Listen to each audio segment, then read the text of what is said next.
The Hynniewtrep National Awakening Movement Khnam has issued a 10-day deadline to the Chief Executive Member of the Khasi Hills Autonomous District Council, urging immediate action on amendments to the Autonomous District AD rule. Khnam Working President Thomas Pasa voiced concern over the organization's repeated failure to secure a meeting with the CEM to deliberate on the issue. He noted that since Winston Tony Lingdor assumed charge as the chief executive member, the party had met him only once, with subsequent efforts yielding no response apart from written communication. Speaking to the media today, Thomas Pasa underscored the urgency of the matter, stating that the AD rule remains a key concern for the party. He indicated that the latest letter submitted to the CEM should be considered a final representation. Thomas Pasa further stated that the party expects the KHADC to initiate necessary amendments within the stipulated 10-day period, stressing that timely intervention is essential. Ni risal abun sen na do ki baila stang city komisi amru ni yo donbok yo lat sisen pani kendo aka initial stage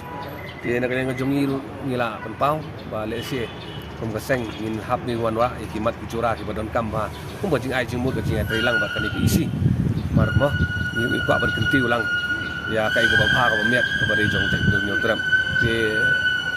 ba naglang ka jongi pada kadai kata kasin ka ban kong ba ka ba khadu ikendo hoi hadin kata ngilawan sausan sin lawan ikendo kata ka community te ka kutno tengah kata ka I got ICT jadi teng-teng ikwa ban yo snyau ruk diat mah kai ka bakren mangi hato ka bakala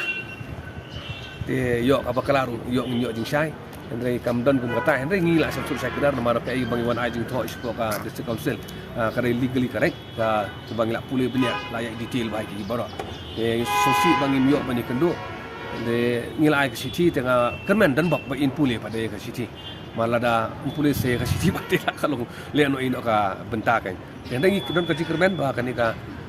mat ka bangi wan ra menta ka ni ka ba ta bahaya ka jai dulu bor oi kham tam pateng banwan pihak por bangi ya kendo khado ngi wan ra I lai tili kimat ka banukong ka dei ka jitun kelai kini ke idurul hi ka para ka basis paru pra ka bar ka dei ka jingyola jong ki beriu ki bamde na ka jai Hynniewtrep ban bat rang ba shnong apok thain rivoi sathi ya ka ba kalong persya ya ka hima milim ak arjar new ka balai pade halor ka trading license kini kiri ki light di kimat ki ba ngilawan ra na do ka sin ka banukong em na kalyang ga jongi ku mong ong ai phi di kata ka sin ka banukong ni kendo ba kri ka sin ka khadu ru sosi te hoi bangim la bani kendo te ka ngim la ban ong ba ngin num pen poi ya kai ka jing sneu ka jongi ka jing ai jumut ka jongi sa isu ndai ngilawan ai pada kisiti